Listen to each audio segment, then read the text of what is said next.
Hello and welcome to TMYS Academy's another session of poetry. I am an Indian poet and scholar, Shelly from Brazil, and I have with me today Kathleen Driskell. Kathleen Driskell is an award-winning poet. Her poetry book Seed Across Snow was bestseller in US as per Poetry Foundation. Her work Next Door to the Dead was Judy Gaines Book Awardee in 2018. She is also an award-winning professor of creative writing, and currently she is a chair of the Spalding University School of Creative and Professional Writing and chair of the board of directors of Association of Writers and Writing Programs. Kathleen, welcome to the session. Oh, thanks for having me. I'm delighted to be here with you all. It's so nice to see people. We're pretty isolated here, so I'll take what I can get on screen or otherwise. So. Yeah. Kathleen, I'm sorry, I'm going to begin with something that I believe everybody asks you, talks about, but I'm going to talk it in relation to the current pandemic, the current ghost of coronavirus that has haunted all of us since we are walking in a tunnel and we have no idea, we have no light in sight. So you live in a haunted church next to a haunted graveyard. You've been living there for more than 25 years. I believe that you have either trained yourself, you've done some mind training to overcome fear, or you're born fearless. But I did some research and I realized that you are not a believer. So you do not even believe in ghosts, and you have never seen a ghost in the last 25 years. I've But looked. I Kathleen, have looked, but I haven't seen one. Yes. But Kathleen, the fact that you have a graveyard next to your house means that you also have a mine of grief next to your house, because death is inevitably an emotion of fear, grief, pain, separation. At present, we have during this pandemic, we have so many deaths that are happening. How do you relate? Does this pluck some chord in your heart? With the way you have overcome grief, or the way you have looked at these dead people. Does this current pandemic pluck some chord in your heart? Well, it's very stressful, is it not? And a lot of it has to do with living with uncertainty. Kentucky's doing pretty well in terms of tapping down the virus, but you never know. We just brought in our students virtually. We usually have about 100 students come to campus in May and November, and so we had to do things virtually. But in terms of living where I live, I have never really, people ask me this sometimes, how do you live with the oppression of this grief? And for me, it's never really been quite that. I say that it's not a weight. I've written about this. I say it's more of a ballast for me to have this graveyard right next to me, 10 feet. There's a fence between us, a little picket fence. That's ironic, I guess. But, I look out my laundry room window when I'm washing towels and socks, and there's the graveyard there. And it's created for me, it's made a different life for me, I believe, because I'm always aware of that tension that exists between life and death. And it's not a sorrowful thing to me, although it's always sad when someone is interred there. Doesn't happen very often. It's an old kind of graveyard. Where I live used to be the church, and my husband and I have made it into our family home, and we just finished it last year in time for my daughter's wedding in the backyard. So we've been working on it for a long time, but it's just been the source of spirituality for me. It deepens my life. It deepens the way I think about my life. It not to be cliche, but it makes me not take things for granted. And one of those things I don't take for granted is the time that I have on this planet.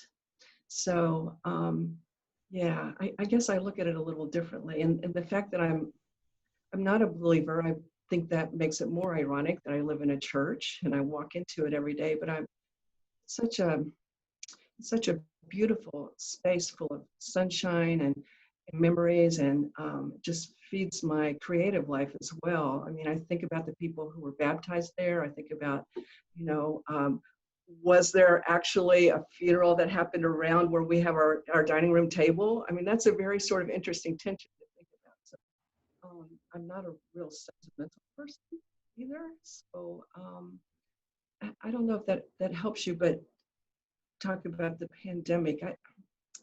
This graveyard too is full of the first grave there was interred in 1854, an infant there. And we have had a few people interred, but generally they're people who are very elderly. And that's very different from being faced with a sort of mortality of a young person there. And actually, next door to the dead, I began writing because the son of one of my neighbors was killed accidentally when he was 23 years old. And I kind of didn't know them well enough to attend the funeral, but I watched the happenings as I was sort of vacuuming my bedroom carpet and folding towels and those sorts of things. And it just, that dichotomy of being in life, in the mundane, the everyday, and then having this terrible thing happening to this family. You know, as a mother, think about losing a child. That, again, there's that tension again. I mean, love is in tension with fear always, isn't it? I mean, we fear losing what we love the most. And so, you know, I think it's given the love that I feel for my family, the world I live in, my own life has just been deepened by, ironically, living next to this graveyard. So. You know what I gather from your answer, that we try to run away from fear. We try to run away from problems, but maybe to face the problems, face the fear, face the situations can deepen our understanding, because we cannot do anything. We are helpless, but with an understanding in our minds, we can take it gracefully. We can handle it more gracefully. That's what I understand. Right. Well, there's a poem, Sunday Morning, very famous poem by Wallace Stevens, and he says, "Death is the mother of beauty." And before I even came to live in this, I don't know, maybe I was drawn to this place that I live because I just very deeply feel that sentiment, that because there's a finite number of years that we have on the planet, that's why, or why we should try to deepen the quality of our lives while we're here. And for me, the way that I do that, part of the way that I do that is to teach and to write and to think about poetry and think about arts, the literary arts in general, which have been so important to my life and the life's, because it's been so important to me, I always approach my students with the idea that it's that important to them. Um, and so it's made me a better teacher. It's made me a better mother. It's made me a better wife. Not all the time, but usually. So a better human being, I hope, or that's what I'm striving for. You know, this really makes me feel very happy, and this also inspires me to continue. I mean, inspiring poetry inspires me to continue working on my poems, because how they teach you to become a better person in some ways. But I will put a question on this later. What I want to discuss right now is the idea of space and place. You know, see, like I think this place is very important to your poetry, where you're living. You're writing poetry, and you've written a book next door to the dead, the one which just won the award. You know, so I think place is very important. It inspires, but I also see that this place is not just a very local space, but it is also very wide in terms of time, because you have neighbors who are dead people, and these neighbors come from different times, different eras, different periods.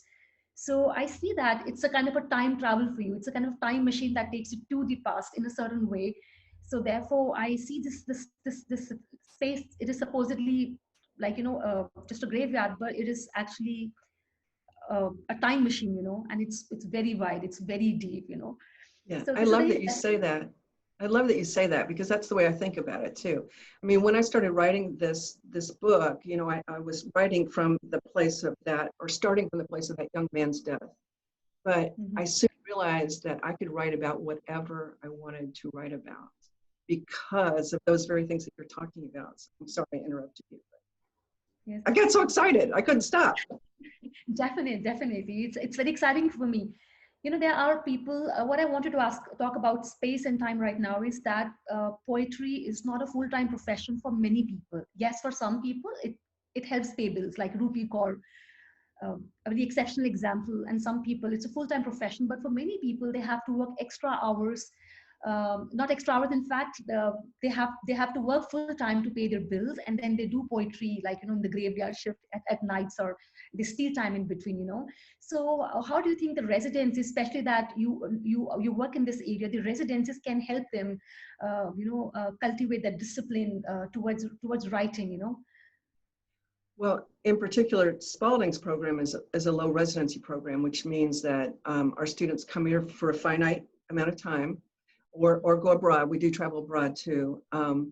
And so they're here for 10 days and they're with each other, and they're not thinking about what they're going to cook or how they're going to carpool or whatever. And so it's a very sort of intense kind of relationship that we have here, even though we're only here 10 days. And then they go away, they go back home, and they find a way to begin writing in their own home in a sort of master apprentice model, with very closely with a faculty member.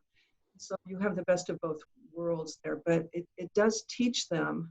One of the great things about this, not just this low residency program that I run, but all low residency programs, is it teach you how to integrate this into your day-to-day life, which is so important for an artist. And it is the hard, as you say, it is the hard thing, right? You go back to your jobs and whatever, and your children, rightly so, you turn your face toward your family again. But yeah, I think that you need to be inspired, and then go back into some quiet space. There's that, I keep talking about tension, but that tension between coming into community and then going into that quiet space for writing.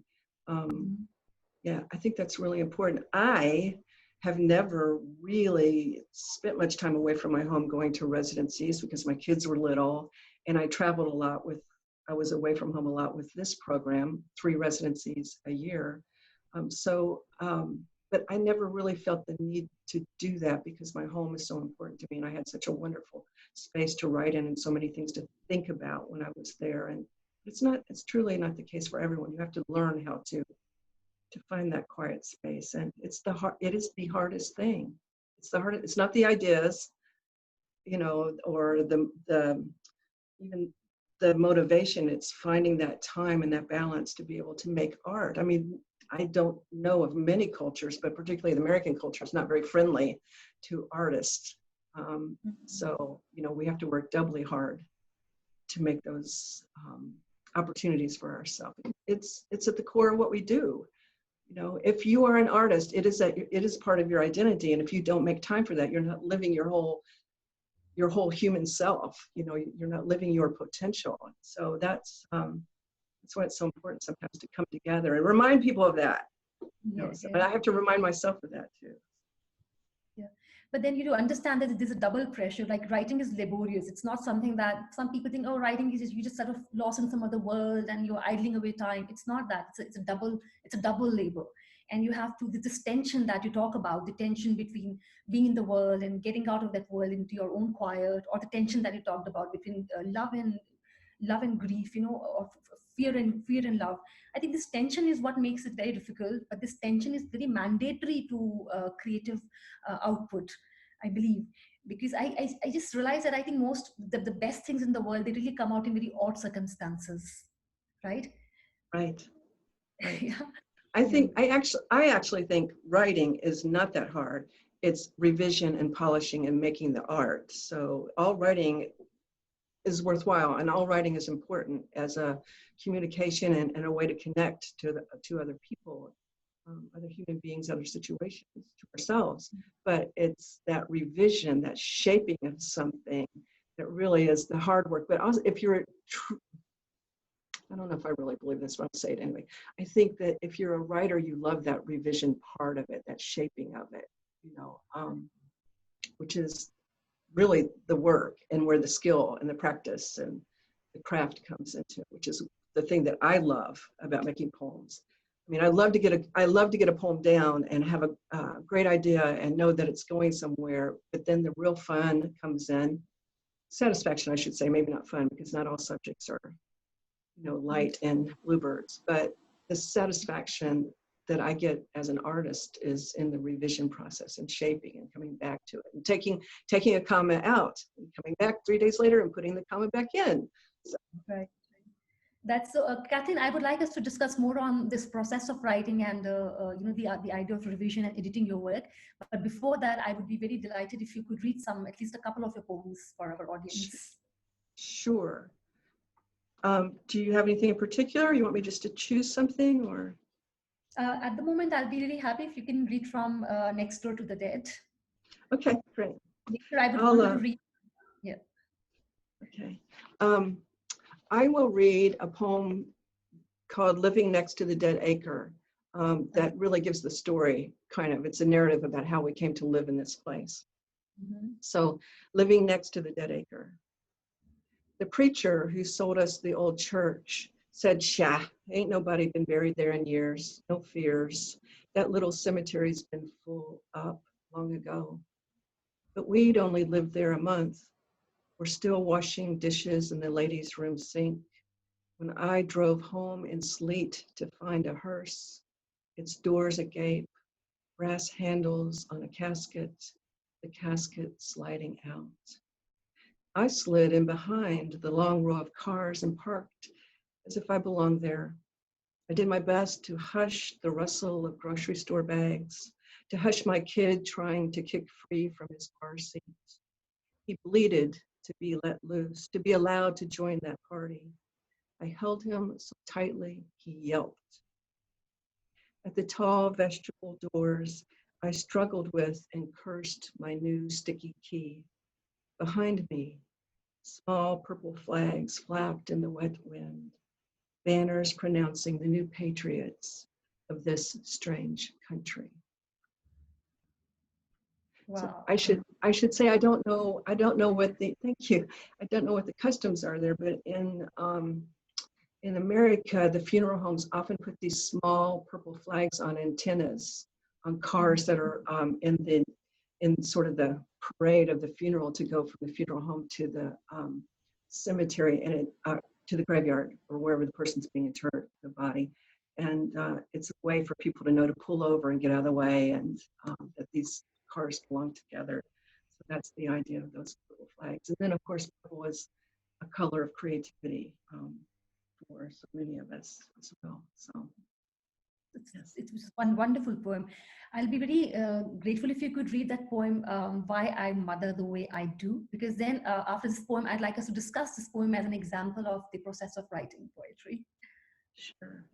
I'll say about this poem, I think the engine of this poem, what it's built around, I think it's the reason that I became an artist, a writer, wanted to make poems. It's something that happened to me that I witnessed when I was a teenager. So this is called Why I Mother You the Way I Do. That afternoon, I had to admit there were no thoughts of you. I was in high school, making my way past the buses to a waiting car, a boy who would not be your father, when the line of traffic stopped. The girls, classmates, sisters, had darted between buses and into the highway, trying to cross the field to their home. They both lay twisted in the road. My science teacher, Mr. DeSaro, took off his suit coat and laid it over Susan's face. He was crying because he only had one coat. By the time they let us pass, Eve had been covered with a white sheet. The ambulances had come. Red lights flashed, but their mother was still pushing her silver cart through the grocery. The sheriff was walking up behind her. As she reached for a gallon of milk, he moved to touch her arm. My goodness.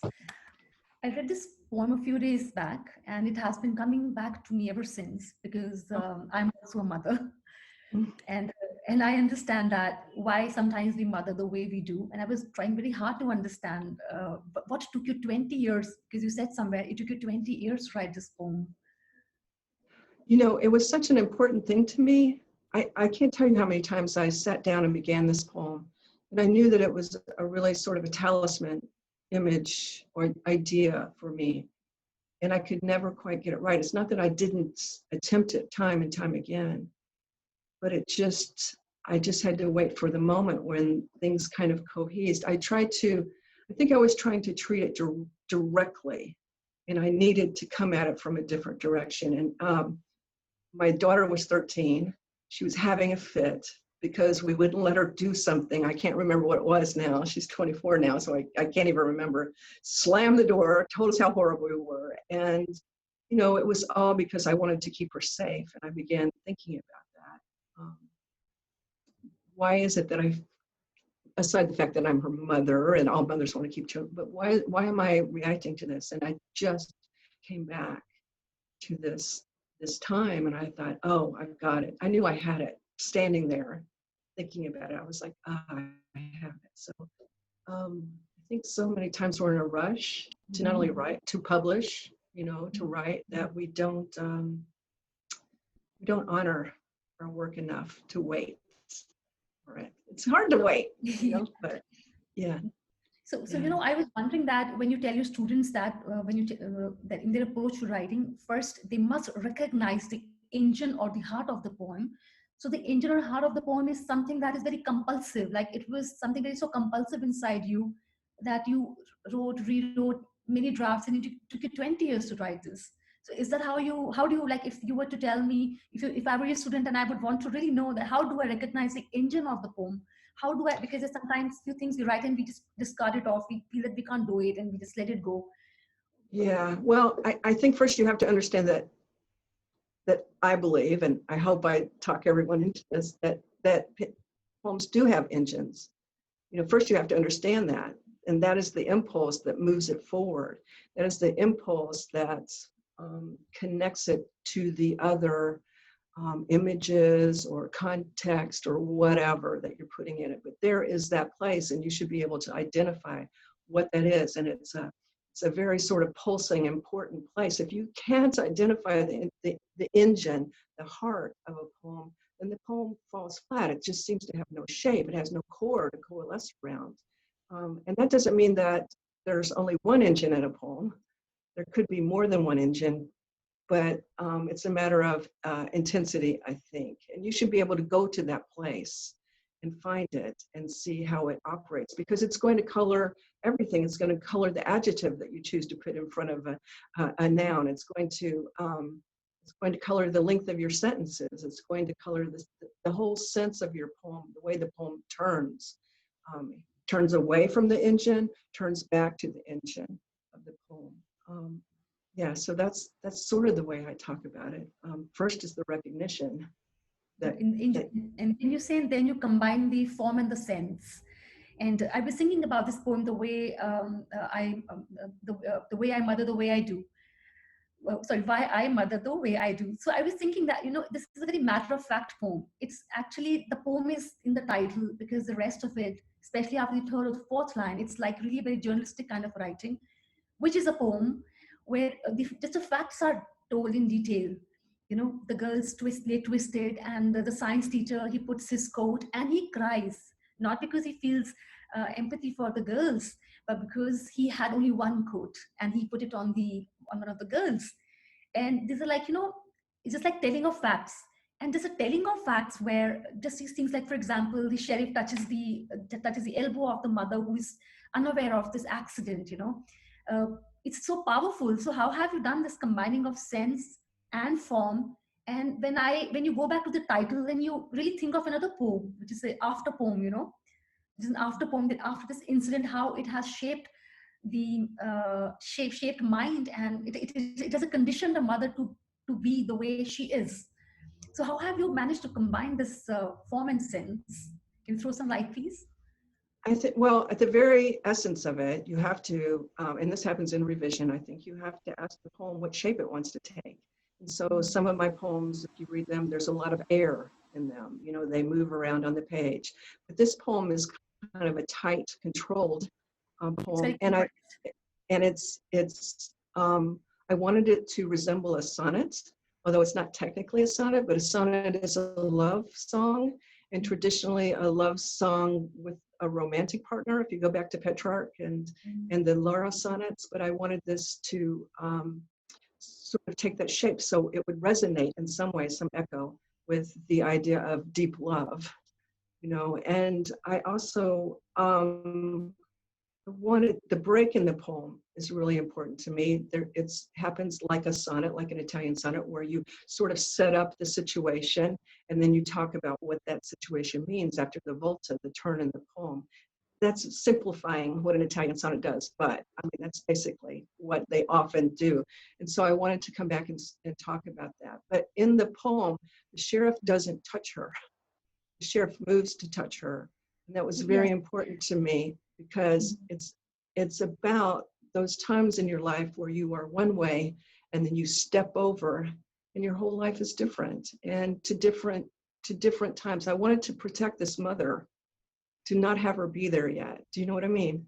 And Yes. so so that's why he doesn't touch her, you know. But as you say, it's very matter of fact, it's sort of journalistic the way it's reported. But because I know the engine of the poem, I know how to arrange things. For instance, when I say girls, classmates, sisters, you know, there's this sort of modification and it goes from abstract to heartbreaking. This mother's about to lose two daughters, not one daughter. And so I have been very modulated about the way that I give that information, or I'm attempting to be very modulated about the way that I give this information. Oh, it's terrible. They're girls. This is terrible in itself. Oh, wait, they're classmates. That's horrible. Oh my gosh, they're sisters. And the mother's reaching for milk. You know, I could have had her reaching for tuna fish, not to be flip about it, but you know, so that's what I mean. You figure out what the engine is, and then you build around that to deepen. I call it having verticality in the Yes, poem. I So and we I all, see your choice of words. Yeah, yeah. the words, the sense that's created, the images that come here, that come forth. You know, very beautiful poem. Very beautiful. Thank you for writing this poem, I would say. Oh, thank you. It's a pretty important poem to me. I feel like it was one of the first times, even though I've been writing for many years, that it came together in a way that I was completely satisfied. As an artist, as a poet, maybe you have that feeling too, that sometimes it's pretty good, but if you just had a few more minutes with it, it could be better. But I'm I'm I'm ready to let that one go. I will not need to tinker with that one. So Yeah. thank you for And saying that. and you know, I really wonder that, you know, a poem, an incident that actually was a turning point in your life and that turned you into an artist itself took 20 years to arrive on words on page, to concretize. It was always there. It was always there, Yeah. but Yes. abstract. It was in the abstract. To become concrete, it took 20 years. And this is the poem that was a turning point. This is the incident, the thing that was a turning point in your life as a writer, or which turned you into a writer, as you just mentioned. You know, Yes. it's very Yes. interesting. Yes. Yeah. So, you know, I really wanted to ask you next about your politics of poetry as a poet and a professor, because somewhere you said that poetry, it helps people, and as you also mentioned about yourself, and how it has helped you become a better person, it helps people empathize. But what I am really thinking about, I'm sorry if it's very hard a question to ask, but then, you know, we have poets like Mao Zedong. He wrote poetry. Osama bin Laden also wrote some poetry, and these are people who have been responsible for thousands of deaths. You know, they are jihadi poets. You know, so how do you see this, and what is your politics of poetry as a poet and a professor? Yes, I'm well aware of that. I'm thinking about this in terms of the protests, the Black Lives Matter things that are happening here, and everything that we feel is important, everything that we study, everything that we hold dear, the way that we talk about that is through story. And so yes, there are those stories, those narratives that are not good, in my opinion. They're the stories of the privileged, oftentimes. They're the stories, when you think about the Confederate monuments, and particularly in the South, but they're all over our country. They, you know, the idea was that they were built or they were erected right after the Civil War. No. Most of them were erected at the time at the turn of the century, a little later, last century, with Jim Crow. I mean, they were symbols trying to tell a false story there. And it's only now, you know, 100 years later that we have another story that's trying to fight that story. So yes, language has the ability to be used carelessly and cruelly. But the only way to, well, this is a war word, and it's the only word that's coming to me right now, but to combat that is to tell the other stories that haven't been told. You know, it's I've just been thinking about this so much. The real story about the Confederate statues is that they were not built to commemorate, they were built to terrorize. But that wasn't the story until fairly recently. So I guess I'm not naive. I understand that people use language for terrible reasons, for terrible purposes. But I don't know how else to fight that, you know, except with more language. And so I guess that's kind of what I meant. You know, Spalding is a social justice university, which puts kind of a big target on our back, you know, because every time something goes wrong here or something seems not fair, you know, that's thrown up to us. But it's not that we're perfect, it's that we're trying to be, frankly, perfect. We know we're trying to do this thing that will never be attainable. And it's the same thing with our stories. We have to keep trying to tell them. We just have to not tell them, let the other narrative win. So. All right. So now, yeah, I think it's not easy, you know. But like, anyways, now I'm going to move on to a fun part of this session, in which I'm going to ask you some questions, rapid fire questions. Oh. So you have to say the first thing that comes in your mind, and in case you do not wish to reply to a question, you can just say pass. Okay. All right. So if you were not a poet, what would you be? A gardener. Oh, that's beautiful. Okay. If you did not live in an old country church, which other place would you choose to live at? I would live right in the heart of the city in some wonderful townhouse that had some age on it too. Okay. Any literary gossip, any gossip from the literary world that kept your attention hooked for very long, despite you not wanting it? I should pass on this, but I'm fascinated with what's going on at the Poetry Foundation right now, and the way that people are trying to negotiate being supporters for Black Lives Movement and all, and how the privileged are just failing in so many ways. So yeah, if you don't know about that, it's pretty interesting. Okay. That's all I'm going to say. Pass. But I get the thing, you know. So I'm sure if I weren't the chair of AWP, I would say more. Or if we were sitting together, I would say more. But I'm not going to, because I have a tendency to get myself in trouble. I understand that. All right. So if you wanted to be some other poet, which poet would you want to be? Of course, you are you. You'll always be you. But just in case, some other poet you would want to be, you know. In terms of work, there's no one finer than Emily Dickinson. She's sort of my total inspiration. So, wow. Yeah, I love Emily Dickinson. She really kind of brought me from, I thought I was going to be a fiction writer, but she really kind of brought me into the world of poetry when I was an undergraduate. That's nice. All right. So now tell me about one pinch me moment in your literary career. Pinch me moment in my literary career. I guess it was when my book, Seed Across Snow, hit the bestseller list. I couldn't believe it. It was astonishing to me. So it blipped. It wasn't there long, but it was there. But did you expect it? Did you have any such kind of expectations when you said sail the book in the world? No. No, I've never. Not to sound pitiful or anything, but I grew up in a blue collar family. We moved around a lot. I went to a state school. Everything that's happened to me is amazing. I never expected any of it. So I never expected I'd be able to live and teach and talk about and write the things that are so important to me. I mean, who gets to do that? So. Yeah. All right. So can you give us one poetry prompt? One writing prompt? Yes, okay. I think it's always fun to go to write from another poem.